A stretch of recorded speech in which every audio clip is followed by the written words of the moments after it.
এইবারে আসেন আখলাকে কারিমা। আখলাকে হাসানাটা বুঝতে পেরেছেন তো? এইবারে দেখেন আখলাকে কারিমা। প্রত্যেক পয়গম্বরদের আখলাক ছিল আখলাকে কারিমা। কেমন? কেউ আপনাকে একটা মেরেছে, একটা চড় মেরেছে, আপনি তার প্রতিশোধ নেবা তো দূরের কথা, সঙ্গে সঙ্গে আপনি তাকে ক্ষমা করে দিয়েছেন। প্রত্যেক পয়গম্বরের আখলাক। জোরে বলেন সুবহানাল্লাহ। একটু মন খুলে বলেন না সুবহানাল্লাহ। প্রত্যেক পয়গম্বরের আখলাক। প্রতিশোধ নেবা তো দূরের কথা, সঙ্গে সঙ্গে ক্ষমা। এইবারে আমার কথাটা খুব ভালো করে বোঝেন। আর একটা আখলাক বলতে বাকি রয়েছে গো। ওই আখলাকটা কার আখলাক? ওই আখলাকটা একমাত্র আমার রাসূলুল্লাহর আখলাক। ওই আখলাকের নাম হলো আখলাকে আজিমা। সব থেকে হাই র‍্যাঙ্কের আখলাক, সব থেকে ভালো আখলাক। আখলাকে আজিমাটা আমি আপনাকে কি করে বোঝাবো? এ যুবকেরা, তরুণেরা, বাপেরা, যদি আমাকে কেউ একটা মারে, যদি আমাকে কেউ কষ্ট দেয়, আমার আখলাকটা ভালো আখলাক, আমার আখলাকটা আখলাকে কারিমা, আমি প্রতিশোধ নিইনি গো। আমি তাকে এমন করে ক্ষমা করে দিয়েছি। কিন্তু আমাকে যে মেরেছে, আমার বড় ভাই যদি শোনে যে আমাদের আশিক বিল্লাহর অমুক জন মেরেছে, আমার বড় ভাই কিন্তু মেনে নেবে না, আমার বাপ কিন্তু মেনে নেবে না। আমার বাপ আমাকে না জানিয়ে প্রতিশোধ নিতে ছুটে যাবে। ও না জানেরা, ভালো মানুষ অত সহজে হওয়া যাবে না, আখলাকটা ভালো করা অত সহজে হবে না। এই যুবক শুনে রেখে দাও। আরে আপনি তো ক্ষমা করে দিয়েছেন, কিন্তু আপনার হয়ে কেউ যদি প্রতিশোধ নেয়, নিকে যা, এমন যদি আপনি মনে করেন, আপনার আখলাকটা ভালো আখলাক হবে না গো, আপনার আখলাকটা আখলাকে আজিমা হবে না গো। এ যুবকেরা, সঙ্গে সঙ্গে বাপের কাছে ছুটে যাব, সঙ্গে সঙ্গে ভাইয়ের কাছে ছুটে যাব। ভাইরে আমাকে মেরেছে, আমি ক্ষমা করে দিয়েছি, আমার হয়ে তোকে আর বদলা নিতে হবে না, আমার হয়ে আব্বা আপনি আর বদলা নিতে যাবেন না। এ যুবকেরা, এই আখলাক হলো আখলাকে আজিমা, এই আখলাক হলো আমার নবী পাকের আখলাক। আল্লাহর নবী যখন তায়েফের জমিনে গিয়েছিল, ওই তায়েফবাসীরা আল্লাহর নবীকে এতবার মেরেছিল, আল্লাহর নবী এমন করে বেহুশ হয়ে সেন্সলেস হয়ে আল্লাহর নবী দুনিয়ার জমিনে পড়ে গিয়েছিল। আরে সেদিন জমিন কেঁদেছিল, সেদিন আসমান কেঁদেছিল, সেদিন গাছ কেঁদেছিল, সেদিন পাহাড় কেঁদেছিল, সেদিন আসমান কেঁদেছিল, সেদিন আল্লাহর ফারিস্তারা কেঁদেছিল, তামাম কায়নাত সেদিন কেঁদেছিল, তামাম মাখলুক সেদিন কেঁদেছিল, তামাম আলম সেদিন কেঁদেছিল। এ যুবকেরা, তরুণেরা, কেন তামাম আখলাক কাঁদবে?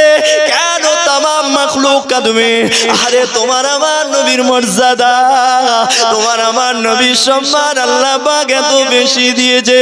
আমার নবী যেমন আমার নবী, আমার নবী তেমন আপনার নবী, আমার নবী তেমন জিনদের নবী, আমার নবী তেমন ইহুদির নবী, আমার নবী নাসারার নবী, আমাদের নবী হলো জৈন খ্রিস্টান বৌদ্ধদের নবী, আমার নবী গাছেরও নবী, আমার নবী পাহাড়েরও নবী, আমার নবী তামাম কায়নাতের নবী। এ না জানেরা, আল্লাহ নবীকে পাহাড় সালাম দিয়েছে, আল্লাহ নবীকে গাছ সালাম দিয়েছে, আল্লাহ নবীকে হরিণ সালাম দিয়েছে, আল্লাহ নবীকে এমন করে পাহাড় কথা শুনেছে, আমার নবীর কথা গাছ শুনেছে, আমার নবীর ইশারায় চাঁদ দুটুকরো হয়ে গেছে। এ যুবকেরা, তরুণেরা, আমার নবী তো তামাম কায়নাতের নবী, পৃথিবীর জমিনে একমাত্র নবী এসেছে, তামাম সৃষ্টির নবী হয়ে এসেছে, তিনি হলেন নবী মুহাম্মদুর রাসূলুল্লাহ। একটু জোরে বললেন না? নারে তাকবীর! তামাম কায়নাতের নবী, আর সেই নবী সেন্সলেস হয়ে পড়ে গেছে। শুধু মানুষ কাঁদবে, শুধু সাহাবা কাঁদবে? তামাম কায়নাতের নবী। অন্য অন্য নবীরা কোন এলাকা ভিত্তিক নবী ছিল, অন্য অন্য নবীরা কোন জাতির নবী ছিল, একই পিরিয়ডে নবী ইব্রাহিম আলাইহিস সালাম যে পিরিয়ডের নবী, সেই পিরিয়ডের নবী নবী লূত আলাইহিস সালাম একই সঙ্গে নবী। তুমি এখানে কাজ করো, দ্বীনের কাজ করো। হে নবী লূত, তুমি অমুক জায়গায় আমার বান্দাদেরকে ডাক দাও, তুমি ওখানে কাজ করো। তার মানে এই জাতির জন্য তোমার, ওই জাতির জন্য তোমাকে। বনি ইসরাইল নামক একটা গোত্র ছিল, একটা জাতি ছিল, কথা বুঝতে পারছেন? ওই জাতিকে ভালো করবার জন্য, একটা জাতির জন্য, একটা গোত্রের জন্য আল্লাহ পাক 17 থেকে 18,000 নবী পাঠিয়েছিল। জোরে বলেন সুবহানাল্লাহ। আমার নবী কোন জাতির নবী বলে? আমার নবী কোন গোত্রের নবী? আমার নবী কোন রাজ্যের নবী? আমার আব্বারা নওজওয়ানেরা, ও নবী পাকের প্রেমিকেরা, নবী যেমন মক্কার নবী, নবী তেমন মদিনার নবী, নবী তেমন ভারতের নবী, নবী তামাম কায়নাতের নবী, নবী যেমন মানুষের নবী, নবী তেমন পাহাড়েরও নবী। এ যুবকেরা, তরুণেরা, বাবেরা, আরে সেদিন ফারিস্তারা কাঁদতে লেগেছিল, আল্লাহকে বলতে লেগেছিল, আল্লাহ পাক আপনার হাবিবকে আল্লাহ মনে করে বা তায়েফের মানুষগুলো মেরে জমিনে শুইয়ে দিয়েছে, আপনার হাবিব রক্তে রক্তাক্ত হয়ে গিয়েছে, আল্লাহ আপনি চুপ করে আছেন। আল্লাহ আল্লাহ পাক সেদিন বলেছিল, হযরত জিবরাইল এমন করে পাহাড় চালক ফেরেশতা নিয়ে যাও, আমার দোস্তকে কষ্ট দিয়েছে, আমি আল্লাহ যে সইতে পারি না, আমি আল্লাহ পাক সহ্য করতে পারি না। আমার হাবিব যদি একবার বলে দেয়, আমি আল্লাহ পাক ওই তায়েফবাসীকে শেষ করে দেবো, তায়েফবাসীকে ধূলিসাৎ করে দেবো। এ যুবকেরা, তরুণেরা, বাপেরা, জিবরাইল আলাইহিস সালাম আমার নবী পাকের কাছে আসলেন। এ নওজওয়ানেরা, আমি আপনাকে বোঝাচ্ছিলাম আমার নবীর আখলাকে আজিমা বোঝাতে গিয়ে তায়েফের কথাটা একটু টেনে আনলাম, যাতে করে আপনার বুঝতে সুবিধা হয় আখলাকে আজিমা কাকে বলে। হযরত জিবরাইল আলাইহিস সালাম মালাকাল জাওয়াল নিয়ে হাজির হয়ে গিয়েছে, আল্লাহ নবীকে ডাক দিয়েছে, ইয়া রাসূলুল্লাহ, হাবিবাল্লাহ, হুজুর একবার খালি বলেন এই তায়েফবাসীকে শেষ করে দেবো।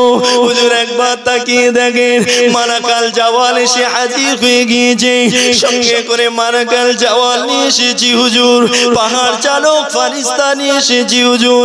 একবার আপনি বলবেন এই পাহাড়ে পাহাড়ে পিষ্ট করে এদেরকে শেষ করে দেবো। এ যুবকেরা, আল্লাহ নবী সেদিন কি বলেছিল, আখলাকে আজিমা কাকে বলে দেখো। নবী আমার সঙ্গে সঙ্গে তায়েফবাসীকে ক্ষমা করে দিয়েছিল, আর আল্লাহ পাককে বলেছিল, আল্লাহ আমাকে কষ্ট দিয়েছে, আমি ওদেরকে ক্ষমা করে দিয়েছি, আপনার পক্ষ থেকে কোন রকমের প্রতিশোধ আপনি নেবেন না।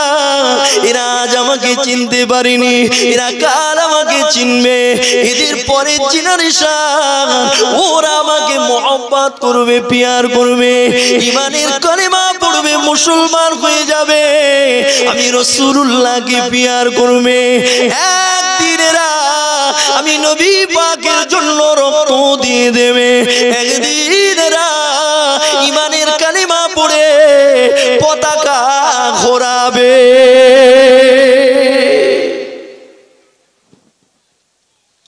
নবী বলছে আমাকে মেরেছে, আমি তো ক্ষমা করে দিয়েছি, আল্লাহ প্রতিশোধ নেবেন না। এরা আজ চিনেনি, কাল চিনবে, এরা না চিনুক, এদের বাচ্চারা চিনবে। আমার বাপেরা, নওজওয়ানেরা, একটু ধৈর্যের পরিচয় দেন। দরুদ শরীফ আল্লাহুম্মা, একটু জোরে পড়ে, একটু জোরে পড়ে।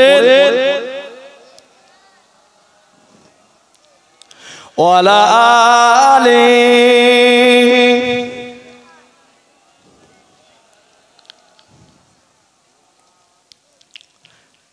আমার বাপেরা, নওজওয়ানেরা, নবী পাকের সূরাত বলছিলাম, মিসলি সূরাত, তোমার আমার মতো সূরাত। আহা, আমরা জানি নবী ইউসুফ আলাইহিস সালামের দেখতে অনেক সুন্দর, এমন করে মিশরের মহিলারা ইউসুফ নবীকে দেখতে দেখতে আঙুল কেটে ফেলেছিল আপেল কাটতে কাটতে। আর আম্মা জান আয়েশা সিদ্দিকা রাদিয়াল্লাহু তাআলা আনহা বলেন, ওরা যদি আমার নবীকে দেখতো আপেল কাটা আঙুল কাটা তো দূরের কথা, ওরা ওদের কলিজা দুভাগ করে ফেলতো। জোরে বলেন সুবহানাল্লাহ। তাহলে আমার আপনার মতন বলেছি বলে বারবার ভাবার দরকার নাই। আয় আমার আব্বারা, নওজোয়ান যুবকেরা, এ নবী পাকের প্রেমিকেরা, বর্তমান সন্ধিক্ষণে আমার নবী পাক সম্পর্কে কত কটু কথা শুনতে পাই আমরা। আল্লাহ নবীকে মাটি বানাতে চায়, আল্লাহ নবীকে সম্মান নিয়ে টানাটানি করতে চায়। আল্লাহ নবী মারা গিয়েছে, শেষ হয়ে গিয়েছে, আমার নবী পাকের কোনো ক্ষমতা নাই। এ না জানেরা, খুব ভালো করে শোনেন যে নবী নিজে বলেছে, আনা মিন নূরিল্লাহ, আমি গোলাম আল্লাহ পাকের নূর, আল্লাহ পাকের কুদরতি নূর, আল্লাহ পাকের সিফাতি নূর। এ যুবক তরুণেরা, এরা আমার নবীকে মাটি বানাতে যায়, মাটি দিয়ে আমার নবীকে বানানো হয়েছে। বলেন নাউজুবিল্লাহ। আরে আমাকে আপনাকে আল্লাহ মাটির রস দিয়ে বানিয়েছে, কিন্তু আমার নবী বলেন আল্লাহ পাক আমাকে তার নূর দিয়ে বানিয়েছে, সিফাতি নূর কুদরতি নূর দিয়ে বানিয়েছে। আলেম উলামারা বলতে লাগে, নবীকে মাটির বললে নবীর সম্মান বাড়ানো হয়। আরে না না না না, তাই যদি হতো ইবলিসের জ্ঞান তোমার আমার থেকে অনেক বেশি। ইবলিসকে আল্লাহ ফেরেশতাদের সরদার করেছিল, ফেরেশতাদের মুআল্লিম করেছিল, এমন করে ফেরেশতাদের হুজুর সে ছিল। আল্লাহ পাক এক তারিখে तमाम ফেরেশতাদেরকে বলেছিল, ও আমার ফেরেশতারা, আমার এমন করে পয়গম্বর আদমের সামনে তোমরা সিজদায় পড়ে যাও। সেই দিন সমস্ত ফেরেশতাগুলো সিজদায় পড়ে গিয়েছিল। এ যুবকেরা, তরুণেরা, বাবেরা, আমরা মানুষকে কিন্তু অত সহজে সম্মান দিই না। আগে তাকে সম্মানের পাত্র হতে হয়, আগে তাকে শিক্ষা যোগ্যতা আনতে হয়, আগে তাকে সম্মান নেবার মতো পাত্র বানতে হয়। এ যুবকেরা, আব্বারা, আদম নবীকে আল্লাহ পাক এমন করে ফেরেশতারা যাতে করে সম্মান দেয়, সিজদা দেয়, এই জন্য আল্লাহ তাকে পাত্র বানিয়ে নিয়েছিল। আল্লাহ পাক তাকে অনেক জ্ঞান দিয়ে দিয়েছিল। কেমন জ্ঞান দিয়েছিল? আল্লাহ পাক জান্নাতের ভিতরে আদম নবীকে শিখিয়ে দিয়েছিল, হে পয়গম্বর আদম রে, এটার নাম হলো আপেল, এটার নাম হলো বেদানা, এটার নাম হলো নাশপাতি, এটার নাম হলো জবা ফুল, এটার নাম হলো গোলাপ ফুল। এ যুবকেরা, আব্বারা, তরুণেরা, আল্লাহ পাক জান্নাতের ভিতরে আদম নবীকে শিখিয়ে দিয়েছিল। ফেরেশতারা জানে না গো, ফেরেশতাদের এ সম্পর্কে কোনো জ্ঞান নাই। এইবারে আমার আল্লাহ পাক ফেরেশতাদের সামনে, আদম নবীর সামনে, ফেরেশতাদের সামনে আল্লাহ পাক একটা ফল নিলে ফেরেশতাদেরকে বলতে বললে, ও ফেরেশতারা বলো এটার নাম কি? আল্লাহ ধরেন একটা আপেল নিল, নিয়ে বলতে লাগলো, ফেরেশতা বলো এটার নাম কি? ফেরেশতা সবাই চুপ হয়ে আছে, এই সম্পর্কে জ্ঞান তাদের নাই, তারা চুপ হয়ে আছে। আর ফেরেশতাদের সামনে আল্লাহ বললে, আদম তুমি বলো এটার নাম কি? সঙ্গে সঙ্গে আদম নবী বললেন, আল্লাহ এটা তো আপেল। এমন করে আল্লাহর একটা ফুল নিয়ে বলল, ফেরেশতা বলো এর নাম কি? ফেরেশতা চুপ হয়ে আছে। আদম নবীকে বলতে বলা হলো, আদম নবী বললে, আল্লাহ এটা তো গাঁদা ফুল, এটা তো জবা ফুল, এটা তো গোলাপ ফুল, এটা তো আপেল, এটা তো আম, এটা তো আলু, এটা তো বেগুন, এটা তো কলা। এইভাবে এমন করে যখন পর পর পর পর বলতে লেগেছে, এমন সময়ে আমার আল্লাহ ফেরেশতাদেরকে বলে, ফেরেশতারে তোমাদের জ্ঞান বেশি না আমার আদমের জ্ঞান বেশি? ফেরেশতারা বলে, আল্লাহ আদমের জ্ঞান বেশি। আল্লাহ পাক বলেছিল, আদমের জ্ঞান যদি বেশি হয়ে থাকে তাহলে তোমরা দাঁড়িয়ে আছো কেন? আমার আদমকে সম্মান করো, আদমের সামনে সিজদায় পড়ে যাও। জোরে বললেন না? আমি চাইছি একটু ভালো করে ওয়াজ করতে, কিন্তু আপনারা ঝিঙে পড়ছে। জি আগেই বলেছি আপনারা পারেন এই জলসার সৌন্দর্য ফিরিয়ে আনতে। যাই বা হোক, যখন জ্ঞান বেশি আদমের, সম্মান করো, ইজ্জতে তোমরা সিজদায় পড়ে যাও। সবাই সিজদায় পড়ে গেল। আমার বক্তব্যের মূলটা ভুলবেন না, কি জন্য এদিকে আনলাম। বলেন নবীকে মাটির বললে নবীর সম্মান বেশি করা হয়। এক শ্রেণীর আলেম বলছে না, বলছে না, শুনেছেন তো? দেখেন মাটি বললে নবীর সম্মান বেশি হয় কিনা। আমার জ্ঞান বেশি না, আপনার জ্ঞান বেশি না, ইবলিসের জ্ঞান বেশি।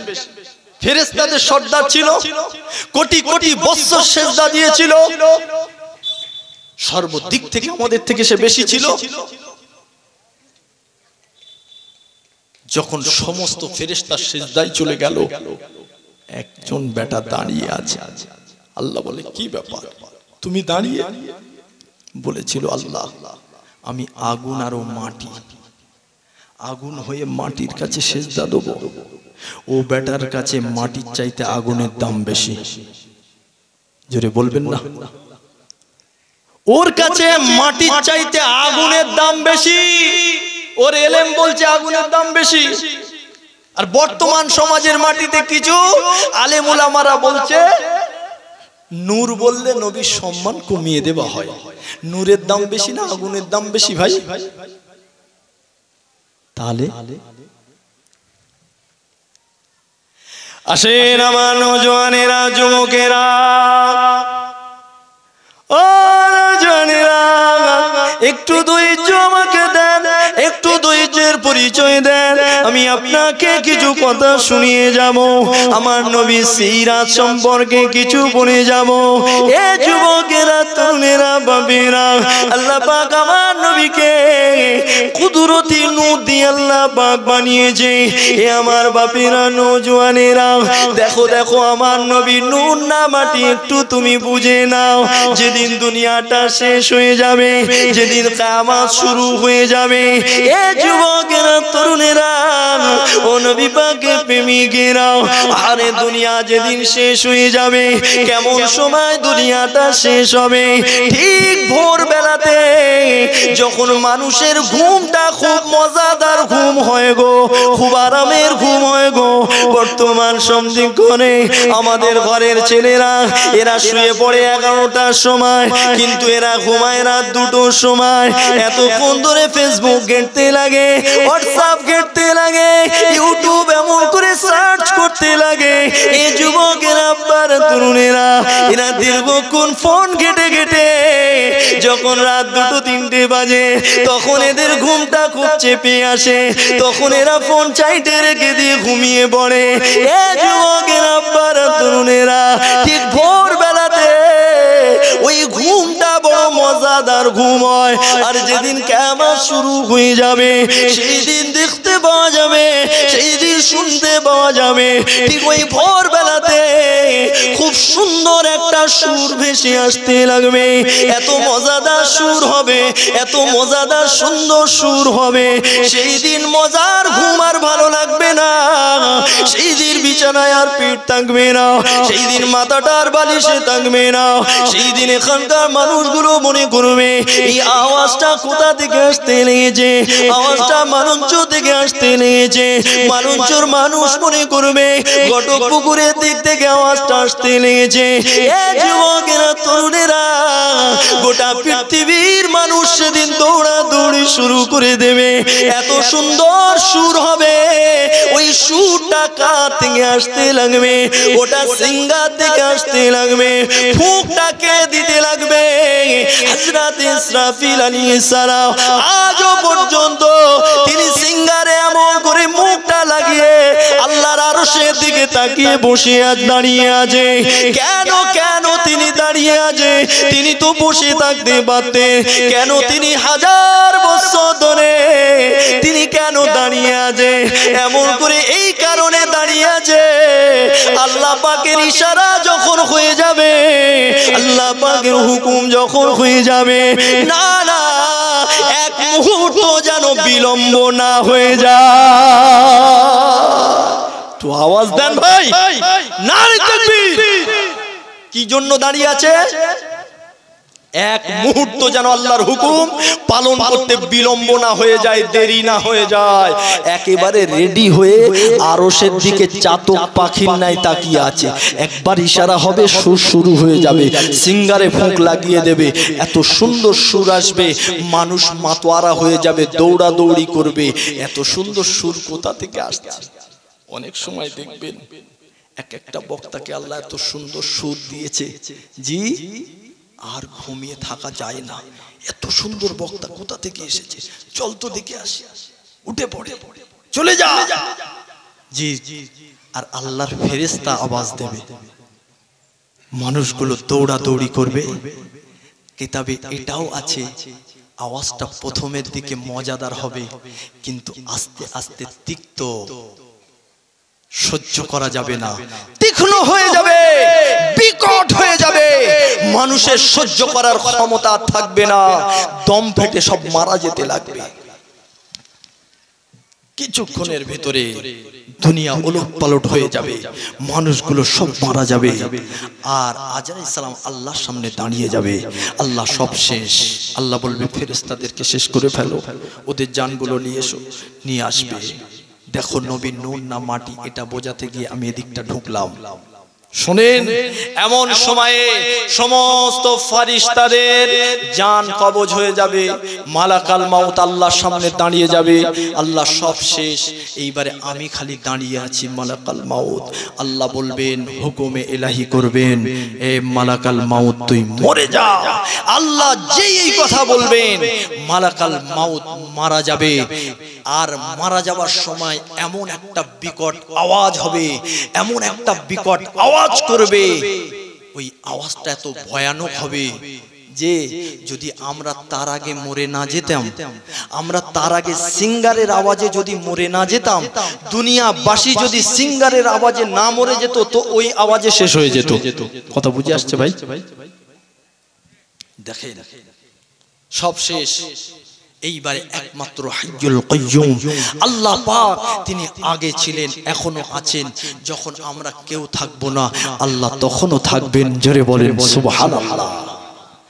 আয় আমার আব্বারা, নওজোয়ান যুবকেরা, ও নবী পাকের প্রেমিকেরা, আল্লাহ পাকের যখন ইচ্ছা হবে, এইবারে আমি আল্লাহ পাক হিসাব নেব, মানবগুলোকে তুলবো, জিনদেরকে হাজির করবো। এইবারে আমি আল্লাহ পাক এমন করে মিজানের পাল্লাটা খাড়া করবো। এ জানেরা, আমার আল্লাহ পাক সর্বপ্রথম চার ফারিস্তাকে জিন্দা করবে। হযরতে জিবরাইল আলাইহিস সালাম, হযরতে মিকাইল আলাইহিস সালাম, হযরতে ইসরাফিল আলাইহিস সালাম, হযরতে আজরাইল আলাইহিস সালামদেরকে আল্লাহ পাক জিন্দা করে আমার আল্লাহ বলবে, ও আমার ফারিস্তারা, যাও দুনিয়ার জমিনে যাও। আমি আল্লাহ পাক এই মুহূর্তে এমন করে কিয়ামত শুরু করব, হিসাবের দিন শুরু করব, হিসাব নেওয়া শুরু করব, মিজানের পাল্লা খাড়া করব, জাহান্নামের উপরে পুলসিরাত বিছিয়ে দেব। এ যুবকের আব্বারা, চার ফেরেশতাকে আল্লাহ বলবে, তবে কিয়ামতের ময়দানে মাশারে আমি আল্লাহ পাক সর্বপ্রথম আমার নূর নবী মুহাম্মদুর রাসূলুল্লাহ নূরে চেহারা আগে দেখতে চাই। কিয়ামত শুরু করব, হিসাবের দিন শুরু করব। তবে যাও দুনিয়ার জমিনে, আমার হাবিব ঘুমাচ্ছে, আমার হাবিবকে কবর থেকে ডাকো। কিয়ামত শুরু করার আগে কিয়ামতের ময়দানে আমি আল্লাহ আমার দোস্তর নূরে চেহারাটা আগে দেখতে চাই। নূরে কদম মোবারকটা কিয়ামতের ময়দানে আমার হাবিব আগে ফেলবে। জোরে বলেন না। আয় আমার আব্বারা, নওজোয়ানেরা, ও নবী পাকের প্রেমিকেরা, সেদিন তো এমন লাইট জ্বলবে না। আল্লাহ পাকের ফারিস্তারা, চার ফারিস্তা দুনিয়ার জমিনে যুগে নেমে আসবে সেই দিন তো এমন লাইট জ্বলবে না, সূর্যের কিরণটা থাকবে না, গোটা পৃথিবীটা অন্ধকারে দাদা করতে লাগবে। এ যুবকেরা সেদিন বড় বড় বাড়িগুলো থাকবে না, বুর্জ খলিফা সেদিন থাকবে না, আল্লাহর কাবা থাকবে না, আমার নবী পাকের মাজার মুকদ্দাসের গম্বুজ পর্যন্ত থাকবে না। সেদিন আমেরিকা চেনা যাবে না, সেদিন জার্মান জাপান চেনা যাবে না, সেদিন এমন করে ভারত চেনা যাবে না, বাংলাদেশ তুর্কিস্তান পাকিস্তান চেনা যাবে না। এ নওজওয়ানের আব্বারা, চার ফেরেশতা দুনিয়া জমিনে নামবে, গোটা পৃথিবীটা অন্ধকারে দাদা করবে। ফেরেশতা আমার নবীর কবর খুঁজে পাবে না, ফেরেশতারা এমন করে গোটা পৃথিবী তন্ন তন্ন তন্ন করে খুঁজতে লাগবে। আমার নবী পাকের মাজার মুকদ্দাস কোথায়, আমার নবী পাকের কবর কোথায়, গোটা পৃথিবী খুঁজে খুঁজে খুঁজে খুঁজে তারা আমার নবীর কবরটা পাবে না। এ নওজওয়ানের আব্বারা, দেখো কোন নবীর উম্মত হয়ে দুনিয়া জমিনে এসেছো। আল্লাহ পাকের চার ফেরেশতা তারা আল্লাহর কাছে ফিরে যাবে। আল্লাহ পাক আপনার হাবিবের কবর আমরা খুঁজে পাইনি, আল্লাহ আপনি ঠিকানা বলে দেন, আল্লাহ আপনি রাস্তা বলে দেন। আল্লাহ পাক সেদিন বলতে লাগবে, ও আমার মালাইকারা, ও আমার ফেরেশতারা, হ্যাঁ আমি আল্লাহ পাক আমার হাবিবের ঠিকানা বলে দিই, আমার হাবিবের কবরের ঠিকানা তোমাদেরকে বলে দিচ্ছি। একবার তাকিয়ে দেখো, পৃথিবীর জমিন থেকে একটা নূরে ফোকাস উঠে আসছে, একটা লাইট উঠে আসছে, একটা জ্যোতি উঠে আসছে। এ আমার ফেরেশতারা, ওই লাইট নূরে জ্যোতিটা অন্য কারণ নয়, ওটা হলো নূর নবী মুহাম্মাদুর রাসূলুল্লাহ নূরে মুহাম্মাদি। আরো জোরে বলে নারে তাকবীর। ওই জ্যোতি অন্য কারণ নয়, ওটা নূরে মুহাম্মাদির জ্যোতি উঠতে লেগেছে, ওটা আমার মাহবুবের একটা জ্যোতি, একটা ফোকাস উঠতে লেগেছে, ওটা ধরে চলে যাও। আজ থেকে 10-12 বছর আগের একটা কথা বলছি শোনেন। নাসাই বৈজ্ঞানিক, আমেরিকার বৈজ্ঞানিক সুনিতা উইলিয়ামস, এই নামটা শুনেছেন আপনারা? সুনিতা একজন মহিলা, তিনি সাধারণ কোনো মহিলা নয়, তিনি ছিলেন বৈজ্ঞানিক, আর তার স্বামী ছিল উইলিয়ামস, তার স্বামীর নাম উইলিয়ামস। সুনিতা উইলিয়ামস সে চাঁদে গিয়েছিল 10-12 বছর আগের কথা, আরো 2-1 বছর এদিক ওদিক হতে পারে। ব্যাপক হারে সোশ্যাল নেটওয়ার্কে ছড়িয়েছিল, সেই কথাটা আমি আপনাদের বলছি, আপনারাও গুগলে সার্চ দিয়ে দেখতে পারেন, সুনিতা উইলিয়ামস সম্পর্কে আপনারা জানতে পারেন। সুনিতা উইলিয়ামস চাঁদে গিয়েছে, আর চাঁদে গিয়ে দুটো জিনিস দেখেছে, দুটো নূরে ফোকাস, দুটো লাইট, দুটো জ্যোতি জমিন থেকে আসমানের দিকে উঠে যাচ্ছে। জোরে বলেন সুবহানাল্লাহ। অবাক হলো, আশ্চর্য হলো, সে তো সাধারণ কোনো মানুষ নয়, সে তো বৈজ্ঞানিক। দুটো লাইট উঠেছে, ওই নিয়ে গবেষণা শুরু করেছে, ভাবতে লেগেছে, চিন্তা ভাবনা করতে লেগেছে। চাঁদ থেকে যখন জমিনে চলে এসেছে, গভীর ভাবে ভাবতে লেগেছে, রিসার্চ করতে শুরু করেছে, গবেষণা করতে শুরু করেছে। ওই যে লাইট আমি দেখলাম, ওই যে জ্যোতি দুটো দেখতে পেলাম, ওই জ্যোতি কোথা থেকে উঠছে? আমেরিকার জমিন থেকে না, ভারতের জমিন থেকে না, বাংলাদেশের জমিন থেকে না, পাকিস্তান না, তুর্কিস্তান না, জার্মান না, জাপান, কোথা থেকে উঠছে আওয়াজটা? এমন করে ওই লাইটটা, জ্যোতিটা গবেষণা শুরু করলে একদিন ধরা পড়ল কোথা থেকে উঠেছে। আমার আব্বারা, নওজওয়ানেরা, তরুণেরা, বাপেরা একদিন বুঝতে পেরে গিয়েছে, ও নবী পাকের প্রেমিকেরা একদিন বুঝতে পেরে গেল, ওটা আমেরিকার জমিন নয়, ওটা ভারতের জমিন নয়, ওটা পাকিস্তানের জমিন নয়, ওটা জার্মান জাপান নয়। এ নওজওয়ানেরা, ও বুঝতে পেরে গেল এমন করে ওটা হলো সৌদি আরবের জমিন। সুনিতা উইলিয়ামস আবার গবেষণা শুরু করলেন। আবার সে এমন করে ভাবতে লাগলো ওই সৌদি আরব তো ছোট নয়, ভারতের থেকেও তো সৌদি আরব বড়। এ যুবকেরা তরুণেরা, ভারতের জনসংখ্যা বেশি কিন্তু সৌদি আরবের জনসংখ্যা কম, কিন্তু আয়াতনে ভারতের থেকে বড়। সুনিতা উইলিয়ামস গবেষণা শুরু করলো। ওই যে দুটো নূরের লাইট জ্যোতি আমি দেখতে পেয়েছি সৌদির জমিন থেকে উঠেছে, কিন্তু সৌদির কোন শহর থেকে উঠেছে ওটাও আমাকে খুঁজে বার করতে হবে। এমন করে আবার গবেষণা শুরু করলেন, আবারও সে ধরে ফেললেন, আবারও বুঝতে পারলো ওই এমন করে নূরে জ্যোতি ওই যে ফোকাসটা উঠেছে। একটা সৌদি জমিনে একটা শহর আছে, যে শহরের নাম হলো মক্কা। ওই মক্কা শরীফে একটা ঘর আছে যেটা হলো প্রভুর ঘর, যেটা হলো আল্লাহর ঘর। মুসলমানরা লক্ষ লক্ষ টাকা খরচা করে পৃথিবীর কোনা সে কোনা থেকে এমন করে আল্লাহ বান্দা বান্দিরা ওই কাবাতে তারা হজ করতে যায়। একটা নূরে জ্যোতি ওই কাবার ছাদ থেকে উঠতে লেগেছে।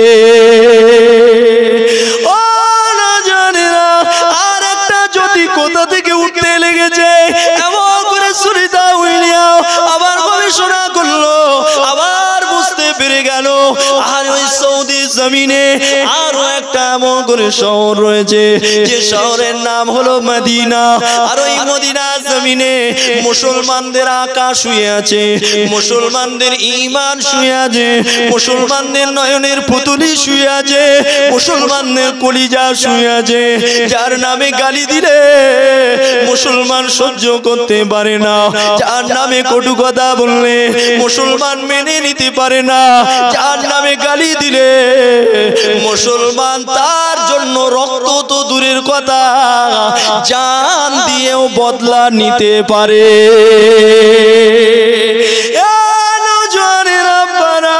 এমন করে সুনিতা উইলিয়াম বলতে লেগেছে আর একটা নূরে জ্যোতি ওটা এমন করে মুসলমানদের নবী তিনি যে জায়গায় শুয়ে আছে তার মাজার মুকদ্দাসের গম্বুজের উপর দিয়ে একটা নূরে জ্যোতি উঠতে লেগেছে। অনেকে বলেই না, সুবহানাল্লাহ বললে গুনাহ হবে? একটু জোরে বলো, নারে তাকবীর। ওই সময় সোশ্যাল নেটওয়ার্কে ছড়িয়েছিল যে সুনিতা উইলিয়ামস মুসলমান হয়ে গেছে। আমি আরেকটু ঘুরিয়ে দাও, আমি গুগলে সার্চ দিয়ে দেখলাম ওর নিজস্ব বক্তব্য আছে যে না, আমার নামে ভুল রটানো হয়েছে, আমি মুসলমান হইনি, আমি খ্রিস্টান আছি, আমি খ্রিস্টান ধর্মে, আমি খ্রিস্টানই আছি। আমি মনে মনে ভাবলাম যা তোর কপাল ফাটা, ফেটেই রইল। আল্লাহর কুদরত আল্লাহ তোকে দেখালো, ঈমান নসিব হলো না।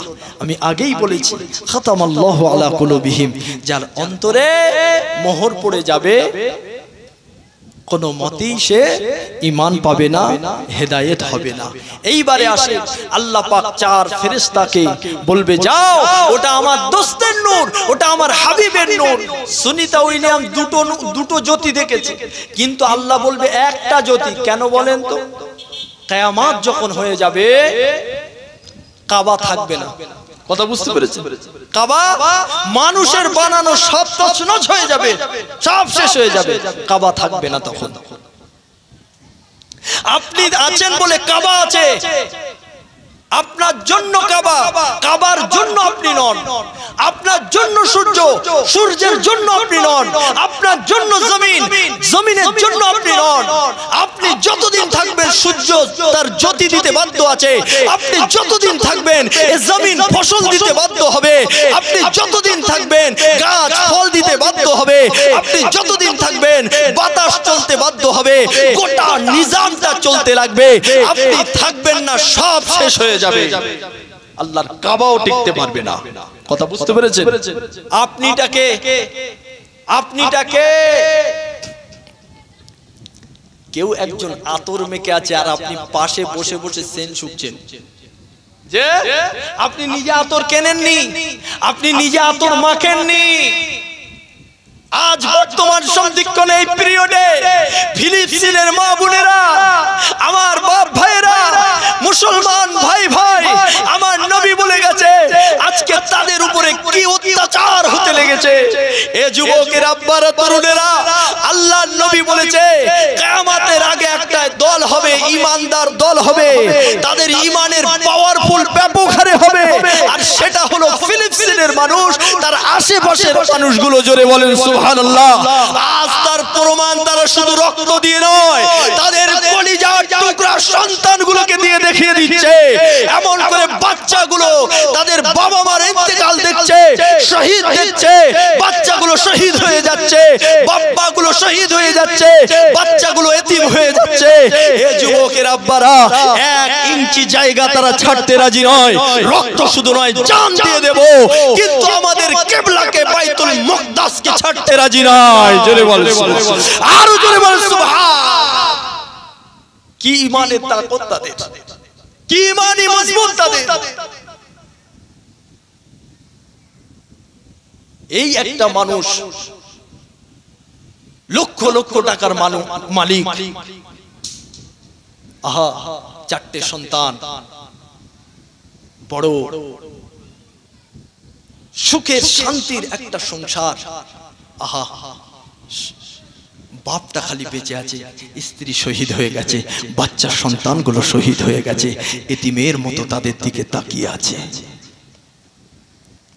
কিন্তু ফিলিস্তিনের একটা মা বোন পালিয়ে গেছে বলতে পারবে? একটা মা বোন পালিয়ে গেছে বলতে পারবে?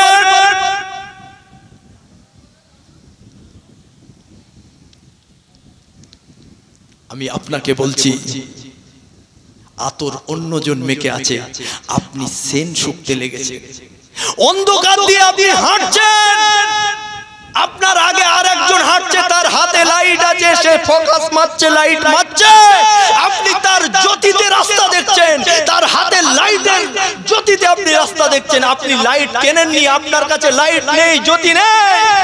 আজকে ফিলিস্তিনের মা বোনদের মতো, আব্বা ভাইদের মতো, ছোট ছোট বাচ্চাদের মতো ঈমান তাদের এত মজবুত, তাদের কারণেই সূর্য উঠছে, জমিন ঠিক আছে, গোটা পৃথিবী চলতে লেগেছে, আর সেই শেষ সেন আমরা শুকতে লেগেছি। তাদের কারণে সব নিজাম চলছে, আর আমি আপনি সিনা ফুলিয়ে খাচ্ছি আর ভোগ করছি। কথা বুঝতে পারছেন? আর কদিন লোকের কাছ থেকে ধার নেবেন? আপনি থাকবেন তো কিয়ামত হবে না, কাবা ধ্বংস হবে না, সূর্য ধ্বংস হবে না, নক্ষত্রগুলো বিক্ষিপ্ত ভাবে পড়বে না, পাহাড় তার জায়গায় ঠিক থাকবে। সেই আপনিটা আপনাকে মানতে হবে, সে একজন ঈমানদার, সে একজন পাকা মুসলমান। জোরে বলেন সুবহানাল্লাহ। আপনি বলতে পারবেন আমি আছি, কিয়ামত হবে না? সেই জীবন গড়তে পেরেছে? সেই জীবন আমি আশিক বিল্লাহ বানাতে পেরেছি?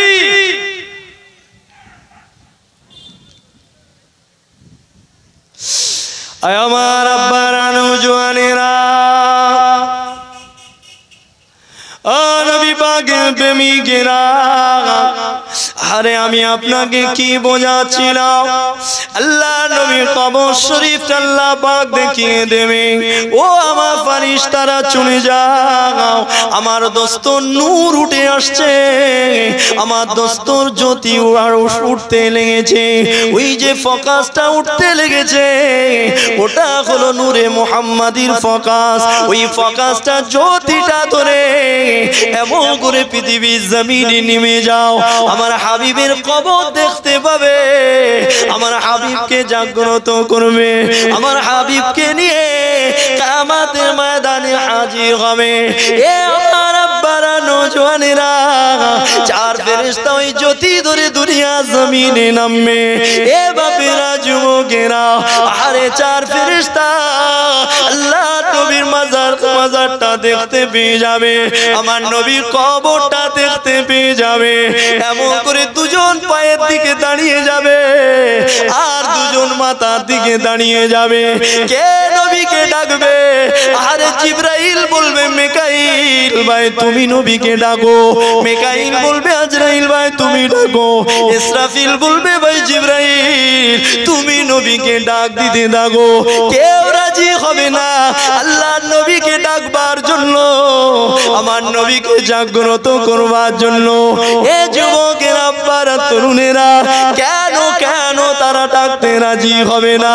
এ ওকে বলবে, ওকে বলবে, জিবরাইল মিকাইলকে বলবে, ইসরাফিল আজরাইলকে বলবে। কেন বলবে? এ যুবক শুনে রেখে দাও, আল্লাহ পাক সব থেকে দামি করে আমার নবীকে বানিয়েছে। যে ব্যক্তিটি যত দামি হয় তার ঘুমের দামটাও তত বেশি। যে যত দামি হয় তার ঘুমটাও তত দামি। ঘুমান্ত মানুষকে জাগ্রত করলে অনেক সময় সে রেগে যায় না, যায় না? হ্যাঁ, সারা রাত ধরে ওয়াজ করে গিয়ে বাড়িতে ফজর পড়ে যেই শোবো, যদি 1-1.5 ঘন্টা পরে ডাকে, এই ট্রান্সফরমার ঠিক থাকবে? থাকবে? বাইরে দিয়ে হ্যাজবল দিয়ে দিতে বলা হয়, কথা বুঝতে পারছেন?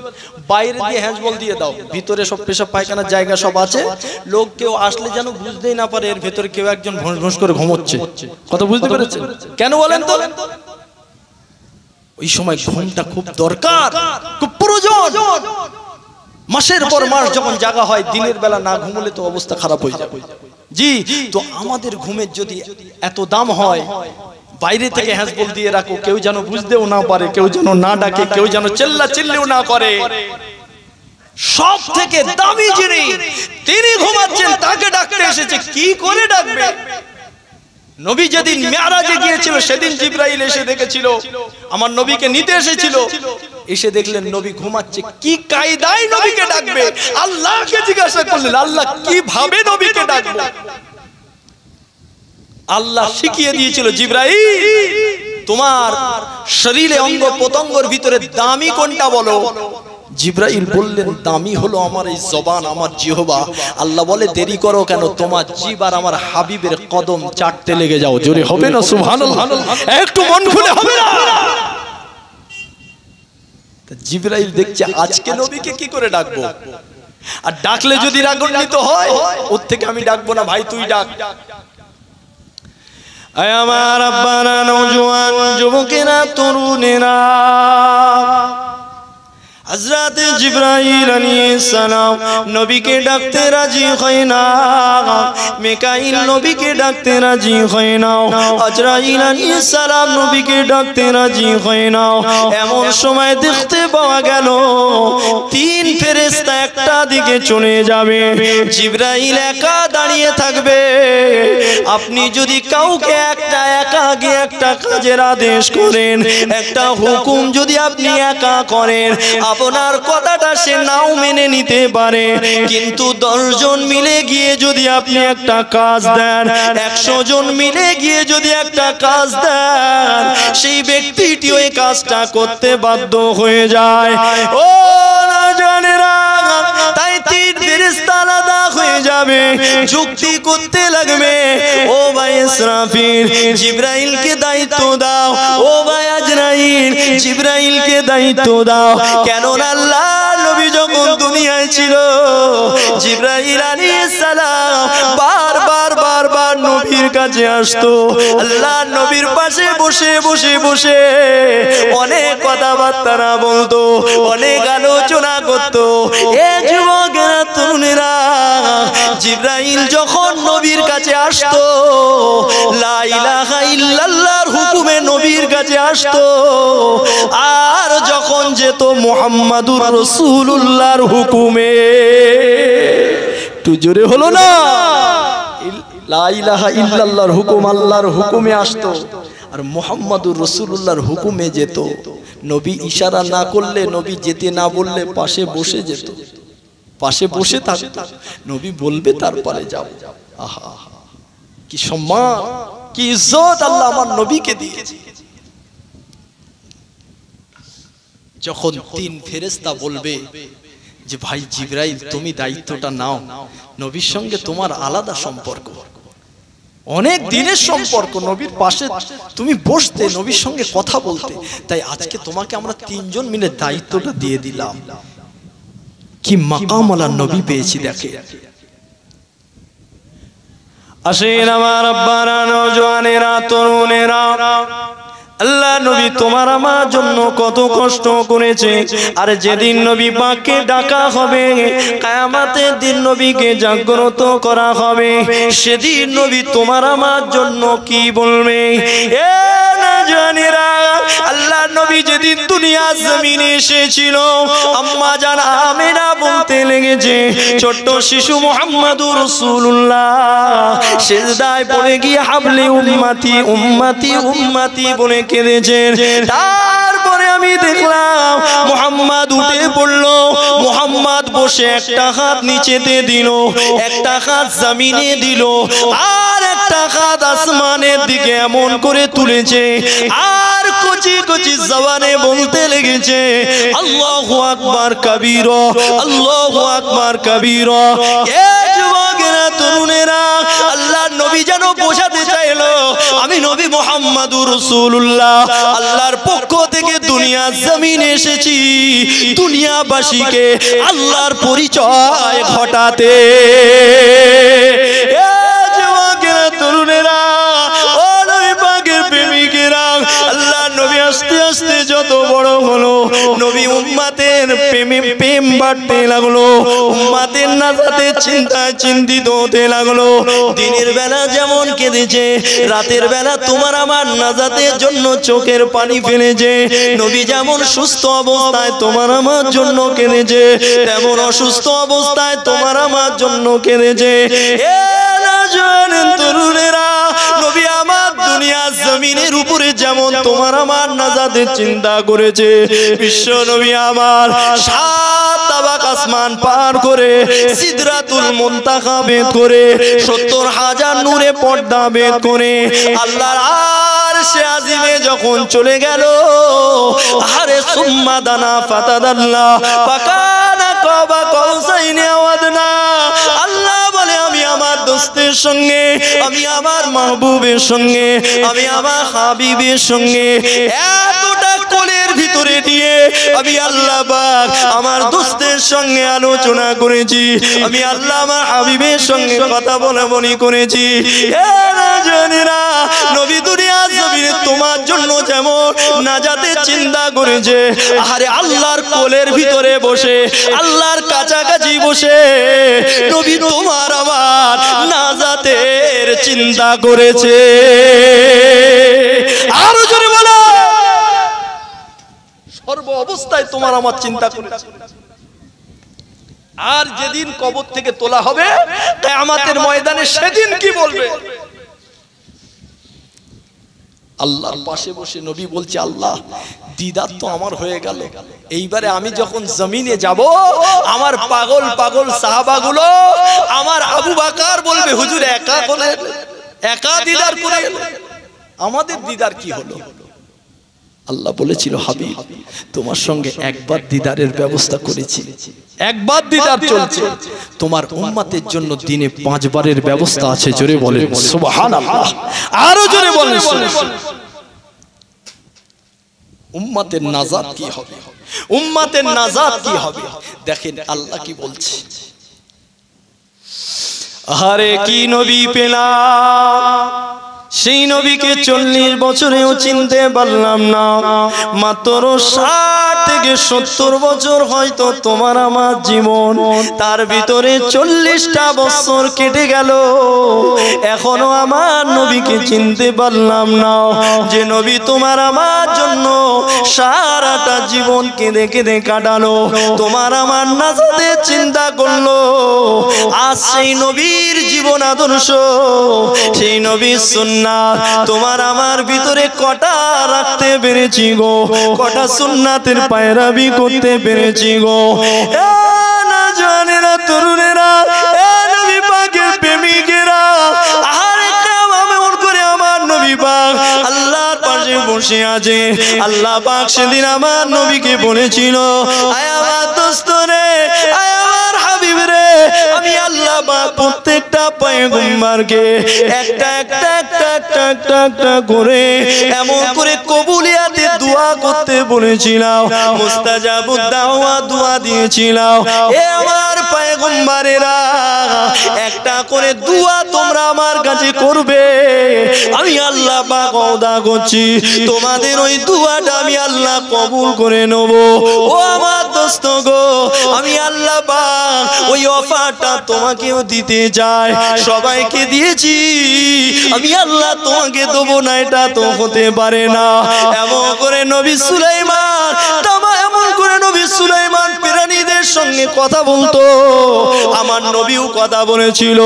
এমন করে সমস্ত পয়গম্বরের মুজিজাগুলো আল্লাহ পাক আমার নবীকে দিয়েছিল, যাতে করে কোনো পয়গম্বর বলতে না পারে আমি নবী সুলাইমানের এই ক্ষমতা আছে, আমি নবী মুসার এই ক্ষমতা আছে, আমি নবী ঈসার এই ক্ষমতা আছে, নবী মুহাম্মাদের এই ক্ষমতা নাই। এমন কথা বলে আল্লাহ নবীকে ছোট করবে, আল্লাহ পাক সে রাস্তা বন্ধ করে দিয়েছে।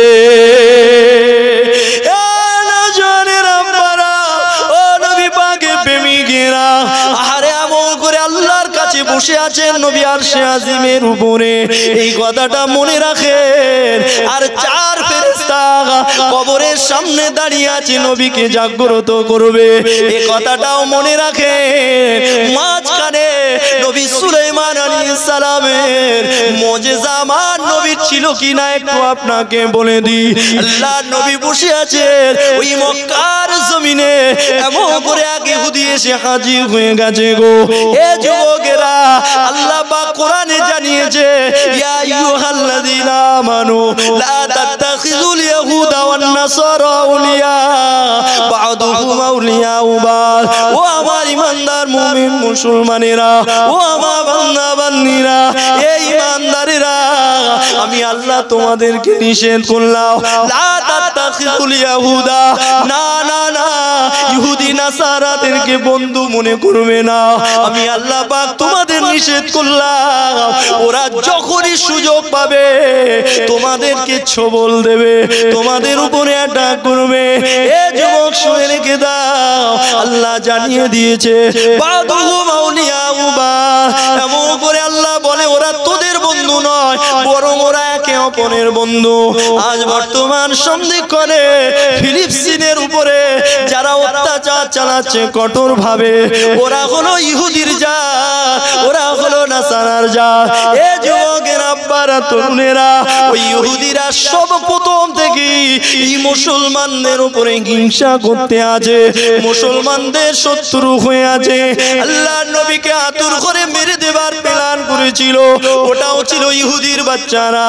আল্লাহর নবী দুনিয়া থেকে চলে গেছে, নবী পাকের মাজার মুকদ্দাস থেকে আমার নবী পাকের লাশ চুরি করার যে প্ল্যানটা চালিয়েছিল, আমার নবী পাকের লাশের সঙ্গে বেয়াদবি করবার জন্য, আল্লাহর নবীর লাশের সঙ্গে অসম্মানিত করবার জন্য যে কেমন করে প্ল্যানটা চালিয়েছিল, ওটাও ছিল ইহুদির জাতিরা।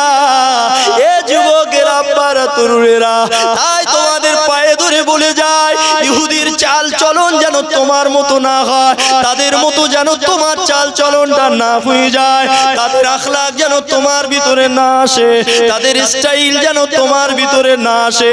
মুসলমানের একটাই আদর্শ হবে, ওই আদর্শ হলো লাকাদ কানা লাকুম ফি রাসূলিল্লাহি উসওয়াতুন হাসানা। আল্লাহ যার আদর্শ তোমার আমার জন্য মডেল করে দিয়েছে, নকল কাকে করবি? নবী মুহাম্মদকে কর। আল্লাহ বলছেন সবথেকে সুন্দর আদর্শের অধিকারী আমার হাবিব। তো আমি ইহুদির কথাটা কেন বললাম? ইহুদি এসেছে নবীর কাছে, আল্লাহর নবীকে বলতে লেগেছে, শুনছি নাকি তুমি কলমার দাওয়াত দিচ্ছ, তুমি নাকি নবী বলে দাবি করছো। নবী বলছে, হ্যাঁ, আমি আল্লাহর পক্ষ থেকে নবী করে আমাকে পাঠানো হয়েছে, রাসূল করে পাঠানো হয়েছে, আমি ওই আল্লাহর পরিচয় ঘটাচ্ছি, মানুষকে মূর্তি পূজা থেকে দূর করে এক আল্লাহর ইবাদতের কথা আমি বলছি। ওই সময় ইহুদি বললেন, আমি তোমার কথাটা মেনে নেব, তার আগে তোমাকে একটা পরীক্ষা দিতে হবে। কি পরীক্ষা?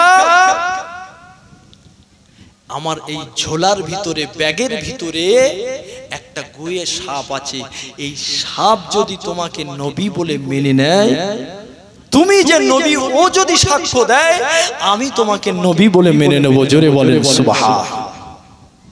আসেন আমার বাপেরা, নওজোয়ানের আব্বারা, কিতাবের ভিতরে পাওয়া যায় আল্লাহ নবী দুনিয়া জমিনে যখনই আসলে আল্লাহ নবীকে কিছুক্ষণ দেখা যায়নি গো।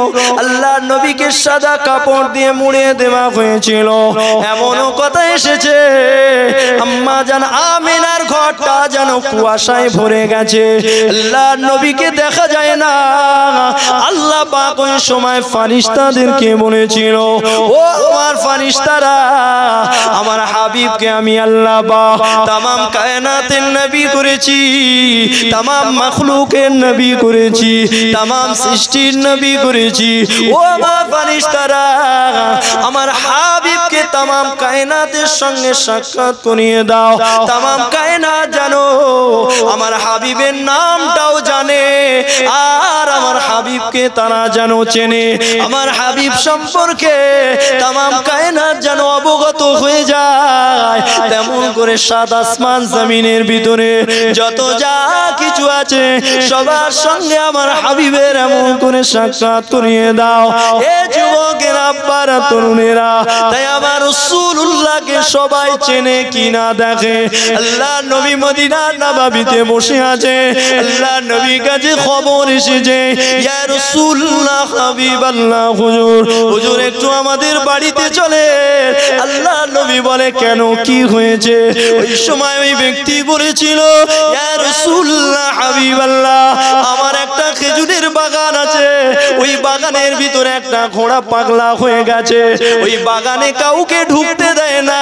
হুজুর আপনি একটু চলেন, কিছু একটা করেন।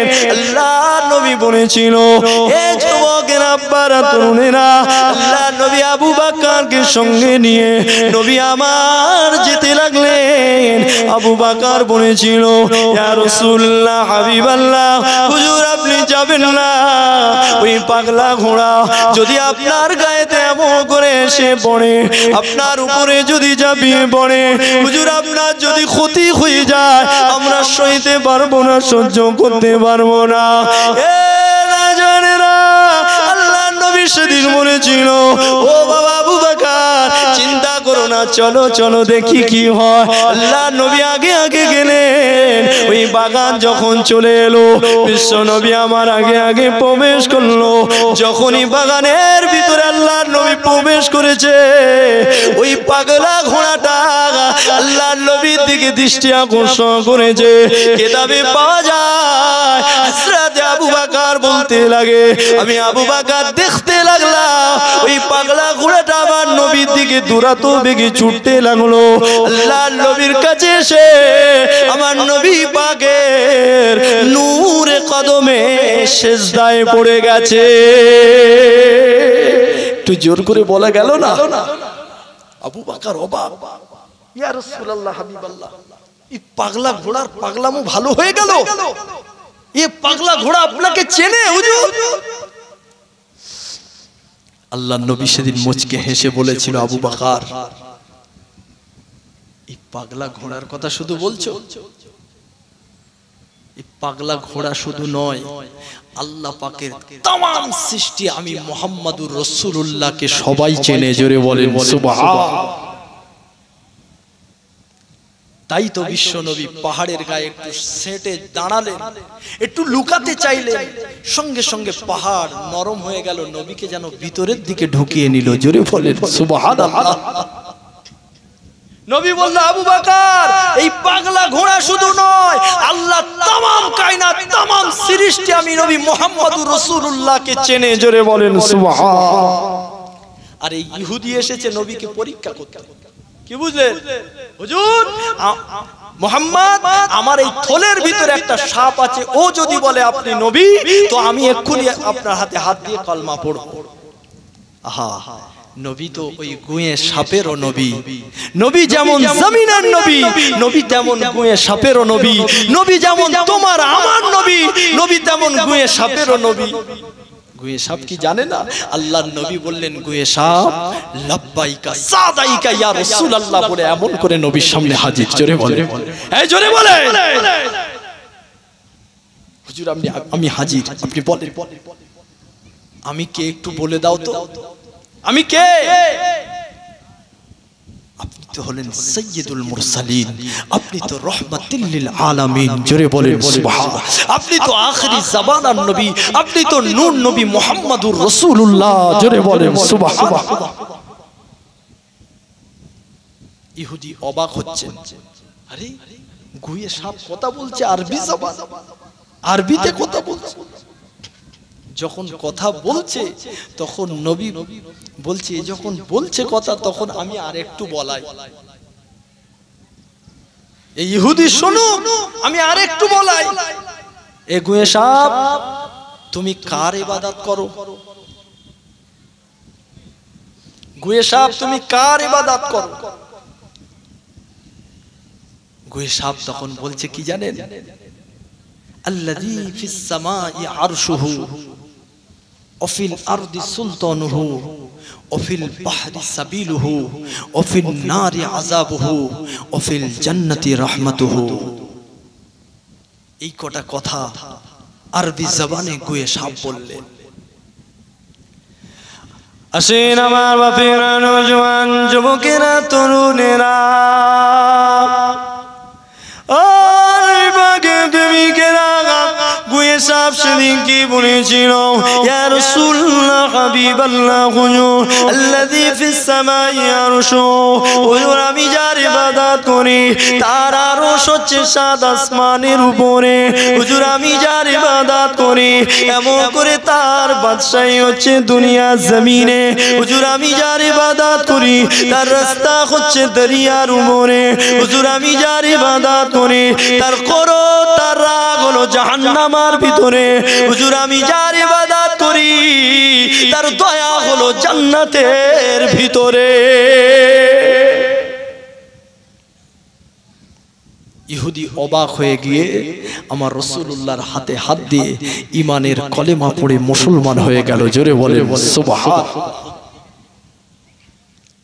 আমার বাপেরা, জওয়ানেরা, আমি আপনাকে বলছিলাম আমার নবী আল্লাহর আরশের উপরে বসে তোমার আমার নাজাতের কথা চিন্তা করছে, আর ওদিকে চার ফেরেশতা নবীর কবরের পাশে দাঁড়িয়ে নবীকে কি করে ডাক দেবে। এই দুটো কথা বলবো, আর সময় আমার হাতেও বেশি নাই। দরুদ শরীফ আল্লাহুম্মা সাল্লি আলা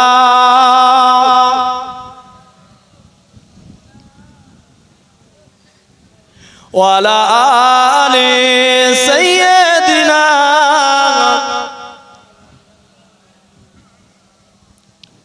पैगंबर का रोजा दिखा दे खुदाया दरे मदद से मिला दे खुदाया शराबे मोहब्बत पिला दे खुदाया पैगंबरों का रोजा दिखा दे खुदाया अल्लाहुम्मा। পড়েন একটু ভক্তি ভরে পড়েন, আরেকটু আওয়াজ করেন মাশাআল্লাহ। ওয়া আলা আলি সাইয়্যিদিনা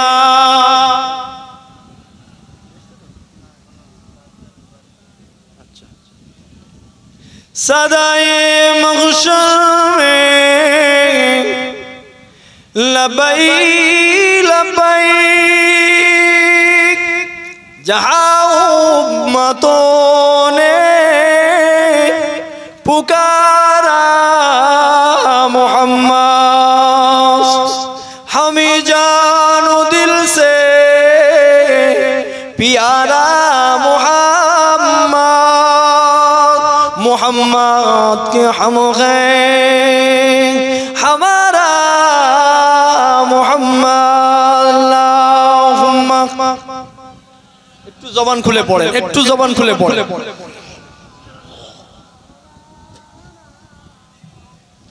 ওয়ালা আলি সাইয়্যিদিনা।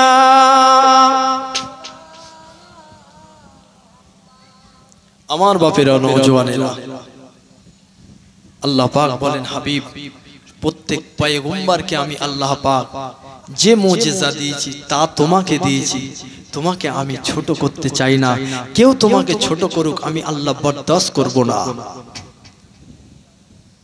আমার নবীর নারী কে কেটেছে বলতে পারবে? হ্যাঁ, নবীর নারী কে কেটেছে? নবীর মুসলমানি কে দিয়েছে বলতে পারবে? না, নারী কাটার প্রয়োজন হয়নি। আমি আপনি যখন মায়ের গর্ভে ছিলাম,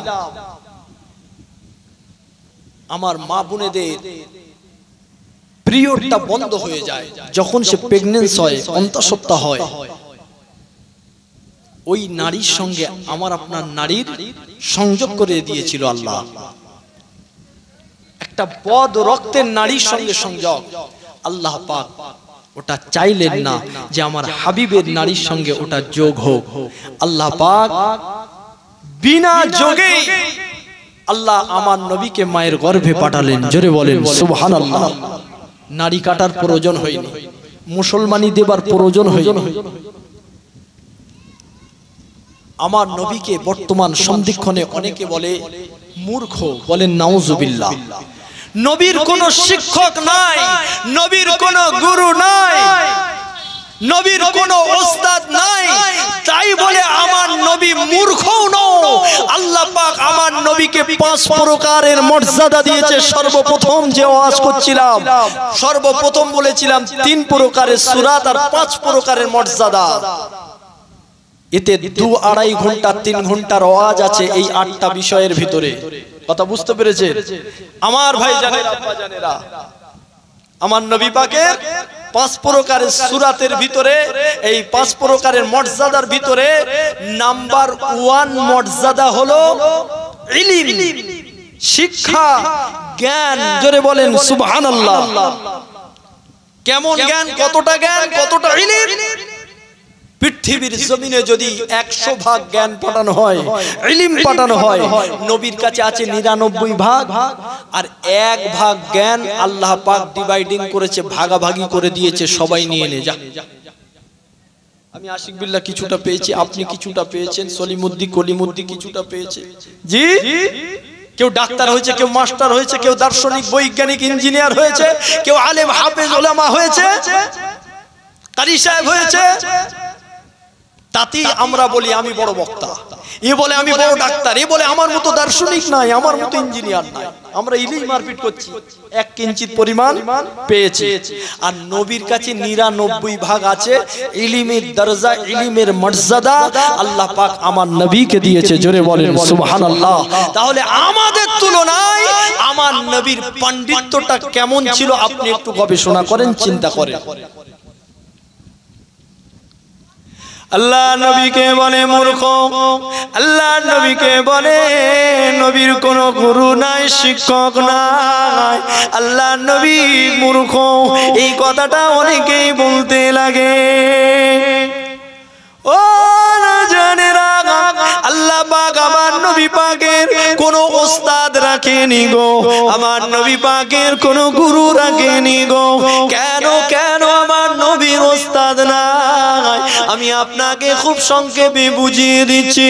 আমি আশিক বিল্লাহ যাদের কাছে পড়াশোনা করেছি, আমি আশিক বিল্লাহ যে ওস্তাদদের কাছে পড়েছি, যে সমস্ত হুজুরদের কাছে ইলম অর্জন করেছি, এ যুবকেরা, তরুণেরা, আমার ওস্তাদদের ভিতরে কোন একটা ওস্তাদ যদি এখানে চলে আসে, এখানে আমি বড় বড় লেকচার দিতে লেগেছি, এখানে আমি আপনাদের কেমন করে ওয়াজ শোনাতে লেগেছি, আমার কোন ওস্তাদ যদি এমন করে স্টেজে চলে আসে, আমি আশিক বিল্লাহর ক্ষমতা নাই এই চেয়ারে বসে থাকবো আর আমার ওস্তাদটা নিচে বসে থাকবে, এটা আমি মেনে নিতে পারবো না। সঙ্গে সঙ্গে চেয়ার ছেড়ে দিয়ে আমার ওস্তাদকে আমি বসতে দেব, আমার হুজুরকে আমি সম্মান করব। এ যুবকেরা, তরুণেরা বাপেরা আল্লাহ পাক আমার নবী কাউকে সম্মান করু আমার নবী পাক কারোর জন্য সিট ছেড়ে দি আমার নবী কাউকে দেখে উঠতে বাধ্য হয়ে যায় আমার আল্লাহ পাক না বরদাস্ত করে না বরং আমার আল্লাহ কোরআনে জানিয়ে দিয়েছে আমার বান্দা বান্দীরে আমি আল্লাহ পাক তোদেরকে জানিয়ে দিলাম আমার হাবিব যেখানে হাজির থাকবে আমার হাবিবের সামনে এত জোরে কথা বলবি না যাতে আমার হাবিব খুশি হয়ে যায় আমার হাবিব যেখানে থাকবে তোরা আস্তে আস্তে কথা বলবি আমার হাবিবের আওয়াজের চাইতে যদি জোরে হয়ে যায় আমি আল্লাহ পাক তোদেরকে ধ্বংস করে দেব জাহান্নামের খোরাক বানিয়ে দেব একটু মন খুলে বললেন না জোরে জোরে সুবহানাল্লাহ বললে ওয়াজ করতে ভালো লাগে প্রথম থেকেই লাগাম মারছি কথা বুঝতে পেরেছেন জি জয় বাহু নবীর গুরু থাকলে কি অসুবিধা হবে বুঝতে পেরেছেন তো ওস্তাদ থাকলে নবীর কাছে গেলেই নবীর দাঁড়িয়ে উঠতে হবে সম্মান দিতে হবে আহা আল্লাহ পাক আমার নবীকে সবাই সম্মান করবে সবাই মর্যাদা দেবে আমার নবী পাক কোন কাউকে সম্মান দিক নবী কারুর সম্মানে দাঁড়িয়ে উঠুক আল্লাহ এটা চায় না তাকবীর দেন নারে তাকবীর নারে তাকবীর মাজারাটি দরবার শরীফ থেকে পীর সাহেব হুজুর এসেছেন বলেন জিন্দাবাদ নারে তাকবীর সিলসিলায়ে হক মুজাদ্দিদুজ জামান সিলসিলায়ে হক মুজাদ্দিদুজ জামান নারে তাকবীর আলহামদুলিল্লাহ হুজুর আসবেন আমি ততক্ষণ একটু জ্বালাতন করছি আপনাদের খুব অসুবিধা হচ্ছে ভাই হ্যাঁ আমার জ্বালাতন অসুবিধা হচ্ছে যাই বাবা যদিও অসুবিধা হয় হুজুর এসে গেছেন আর টেনশন করার কারণ নাই আর একটু ধৈর্যের পরিচয় দেন আসেন আমার বাপেরা নওজোয়ানের আব্বারা এই বাগে প্রেমিকেরা হারে আমার নবী জাবলে নূরের উপরে বিশ্ব নবী আমার একদিন দুদিন তিন দিন নয় আল্লাহ নবী একাধারে 12টা বছর সেখানে ছিল গো আল্লাহ নবী সেখানে তোমার আমার নাজাতের জন্য কেঁদেছিল আল্লাহ নবী সেখানে জ্ঞান অর্জন করেছিল এই যুবকেরা তরুণেরা ওই হেরা গুহাতে আল্লাহ আমাকে নিয়ে গেছে আরে কি ভয়ানক জায়গা গো সেখানে আমার নবী একা একা থাকতো আর সেখানে শত শত হাজার হাজার হাজিরা সেই গুহার ভিতরে ঢোকে আল্লাহ নবী কোন গুহার ভিতরে ছিল তারা দেখতে যায় আল্লাহ পাক আমাকে নিয়ে গিয়েছে গো ওই গুহার ভিতরে ঢুকে পাগলের মতো হয়ে গেলাম আহারে এমন করে গড়াগড়ি খেতে লাগলাম এখানে আমার নবী বসেছিল এখানে আমার নবী ঘুমিয়েছিল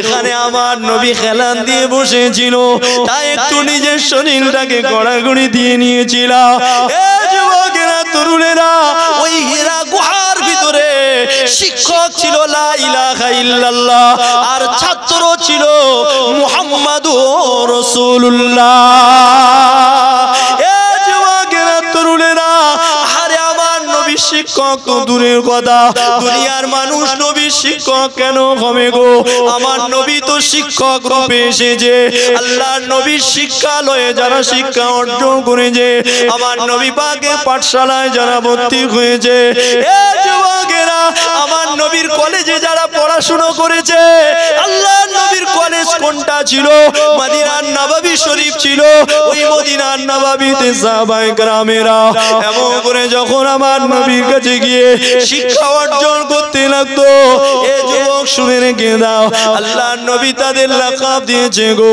আল্লাহর নবী তাদের সম্বন্ধে বলে গিয়েছে গো আমার একটা সাহাবা আসমানের নক্ষত্রের সমান আসহাবী কান নুজুমি ইক্তাদাইতুমি হিতাদাইতু এ দুনিয়ার মানুষ রে আমি রাসূলুল্লাহ বলে গেলাম এ আমার উম্মত উম্মতিরা আমার যে কোন সাহাবাকে তোমরা ফলো করবে আমি রাসূলুল্লাহ বললাম তোমাদের জীবন গাড়িটা কোন গর্তে গিয়ে পড়বে না জাহান্নামে যাবে না আমি রাসূলুল্লাহ বললাম আমার প্রত্যেকটা সাহাবা আমার প্রত্যেকটা একটা ছাত্র আসমানের নক্ষত্রের সমান।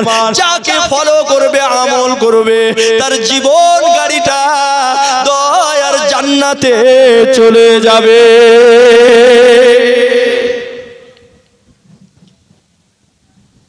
নবী তাদের গোল্ডেন মেডেল দিলেন।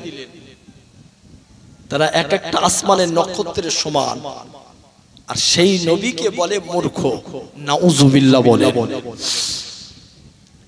আসেন আমার বাপেরা, নওজোয়ানের আব্বারা, আমি আর হয়তো বেশিক্ষণ আপনার কাছে থাকতে পারবো না। আমার ওয়াজটা একটু কমপ্লিট করে নি। এ যুবকেরা, তরুণেরা, বাপেরা, আল্লাহর কাছে আমার নবী বসে আছেন।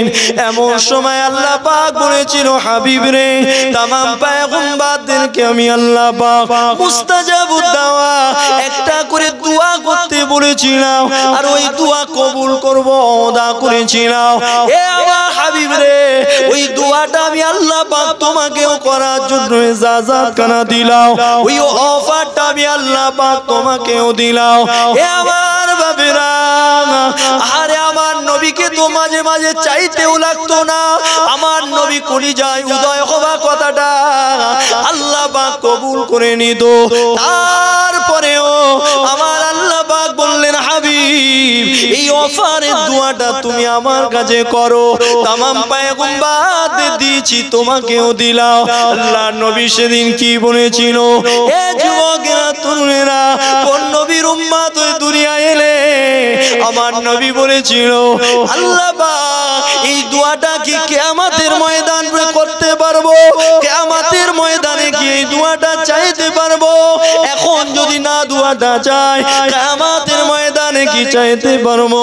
আল্লাহ পাক বলেছিল, হাবিব রে, সবাইকে দিয়েছি, তোমাকেও দিলাম।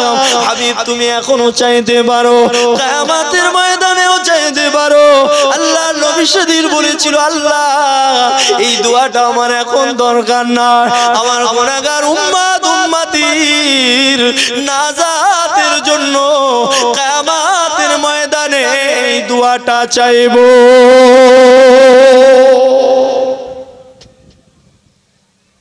উম্মতের নাজাতের জন্য দোয়াটা রেখে দিলাম। আল্লাহ, এখন আমার কিচ্ছু লাগবে না।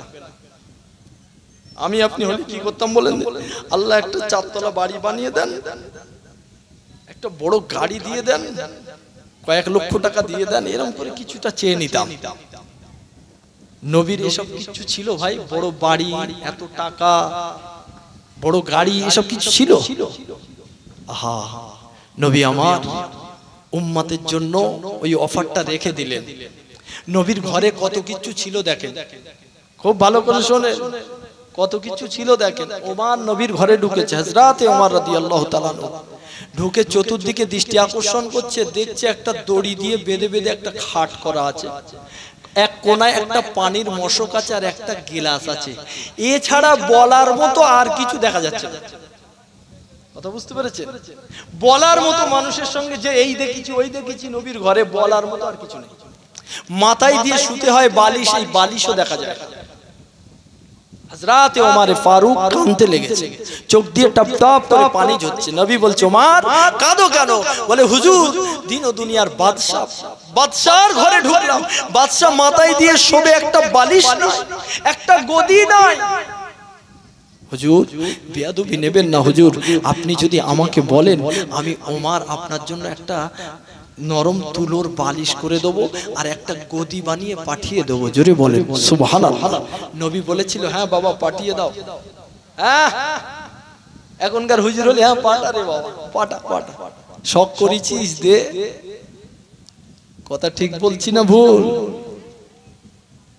নবী বললেন, ওমর খবরদার না, আমি নবী আরাম ফরমাতে আসিনি, আয়েশ করতে আসিনি। আল্লাহ তো আমাকে ওহদ পাহাড়কে সোনা বানিয়ে দেবে বলেছিল, আমি রাসূল নিতে রাজি হইনি। জোরে বলেন সুবহানাল্লাহ। এই গরিবী হালাত আমি নবী চয়েস করেছি। আমি এসেছি আমার উম্মতকে জান্নাতের রাস্তা দেখাতে। জোরে বলেন সুবহানাল্লাহ। পুরাতন একটা চট নবীর পিঠের তলায় ডবল করে দিয়ে দিয়েছেন একদিন আম্মাজান। আম্মাজানদের ভিতরে কোন একজন আম্মাজান পুরাতন একটা বিছানা গো, চট, সেটা ডবল করে নবীর পিঠের তলায় দিয়েছে, নবীর একটু শুতে একটু গদি মতো হবে, হ্যাঁ এই জন্য আম্মাজান মোহাম্মত করে দিয়েছে, কোনো এক আম্মাজান।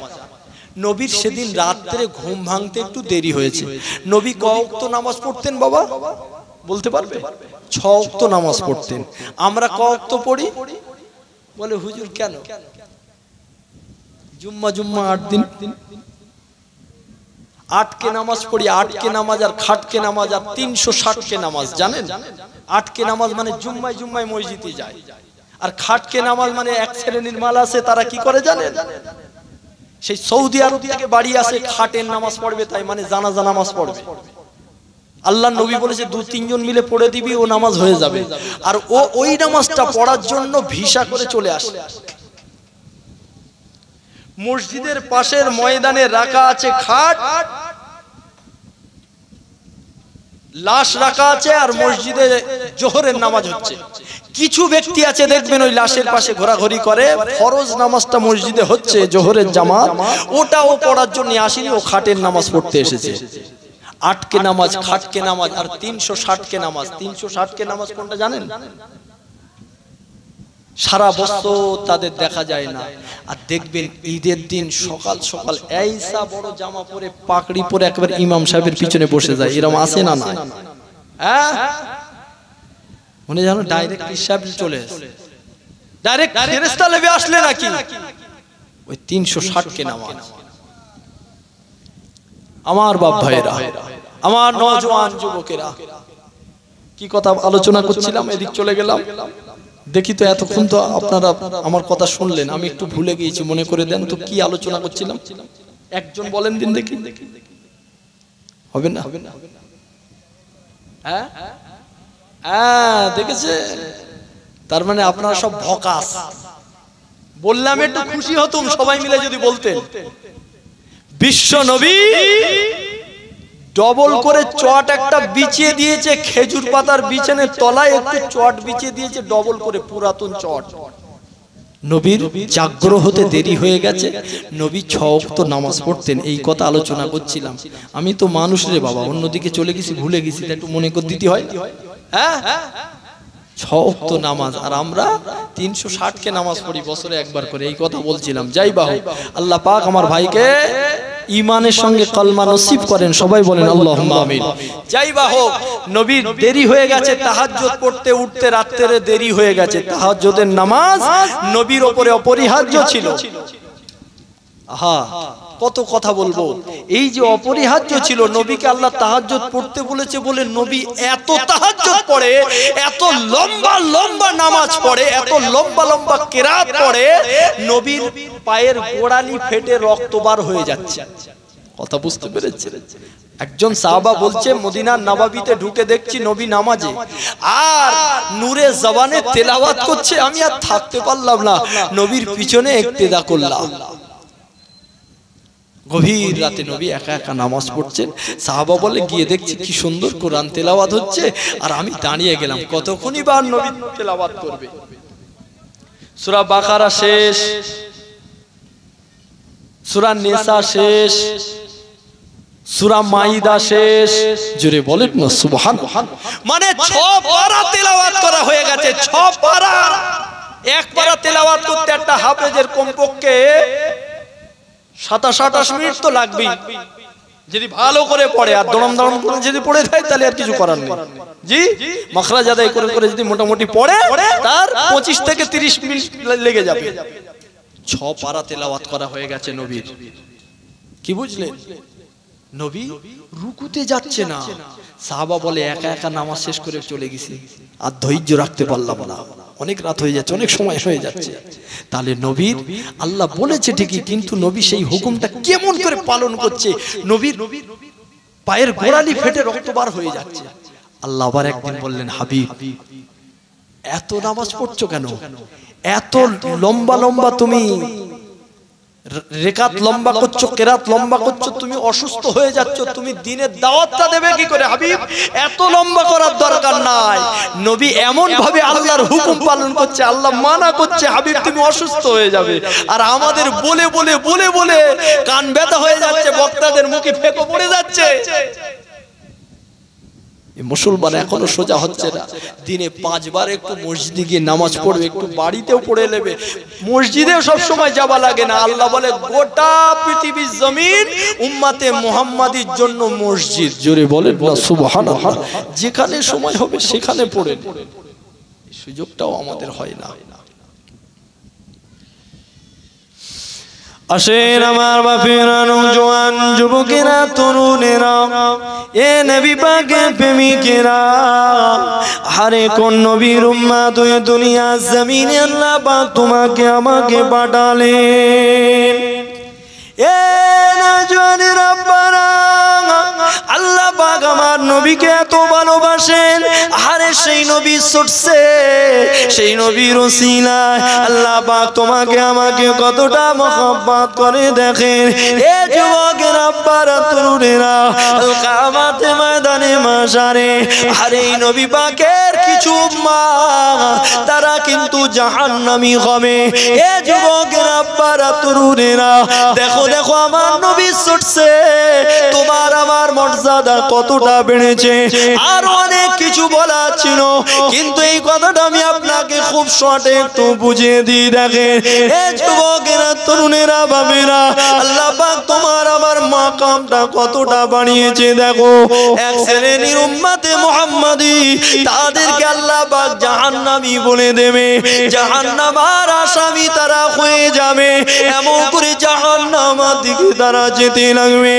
এ যুবকেরা, তরুণেরা, যারা জাহান্নামের আসামি হয়ে যাবে, ওই জাহান্নামী আসামিদের পায়েতে বেড়ি পরানো হবে, তাদের হাতেতে এমন করে কি বলা হয়, এমন করে হাত করা পরানো হবে, তাদের গলাতে শিকল দেওয়া হবে, কুকুরের মতো টেনে টেনে নিয়ে যাওয়া হবে।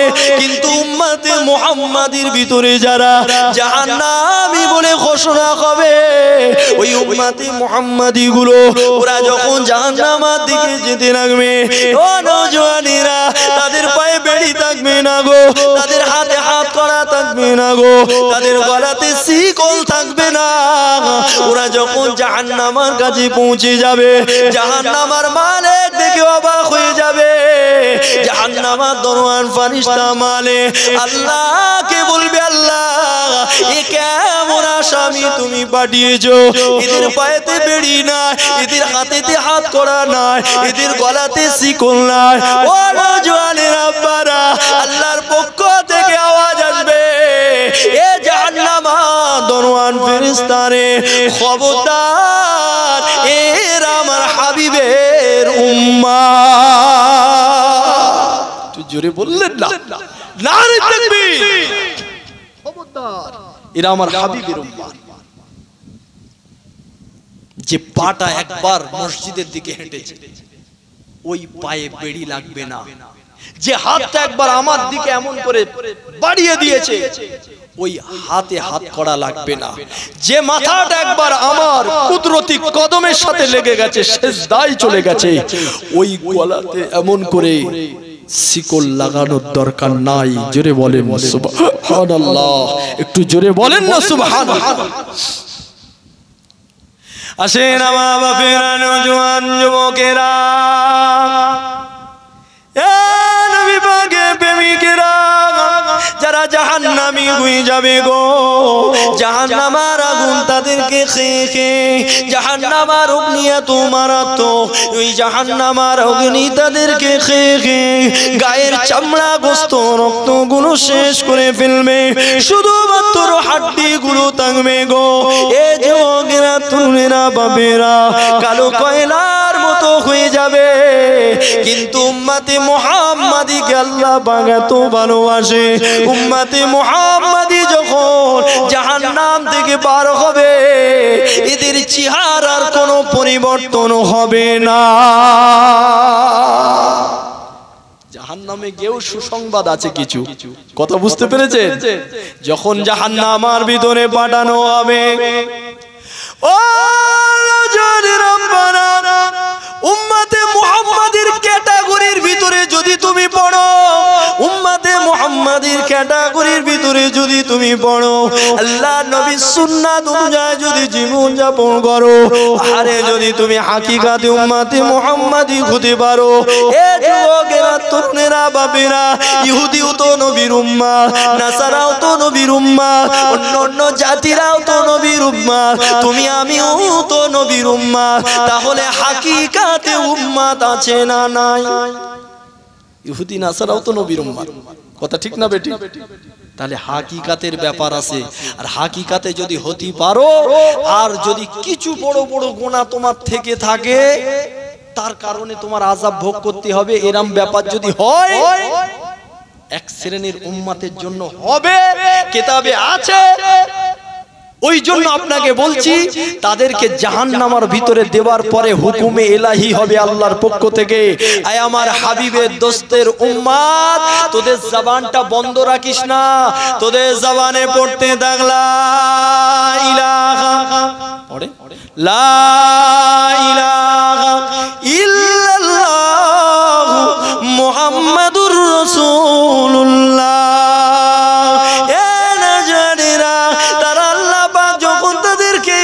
মনে করিয়ে দেবে এই কালিমার কথা, আল্লাহ যখন বলে দেবে, তাদের জবানে কালিমা চলতে লাগবে, আর দেখতে পাবে ওই জাহান্নামের মালিক ফেরেশতা এমন করে দেখতে লাগবে, জাহান্নামের অগ্নি তাদের কাছে ছুটে ছুটে যায়, আবার পালিয়ে যায়, আবার ছুটে ছুটে যায়, আবার পালিয়ে যায়।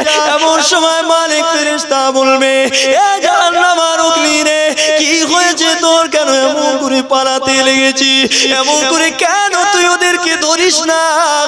জাহান্নাম বলতে লাগবে, আল্লাহ পাক আমাকে এত স্পর্ধা দেয়নি, আল্লাহ পাক আমার এমন ক্ষমতা দেয়নি যাদের জবানে চলবে লা ইলাহা ইল্লাল্লাহু মুহাম্মাদুর রাসূলুল্লাহ।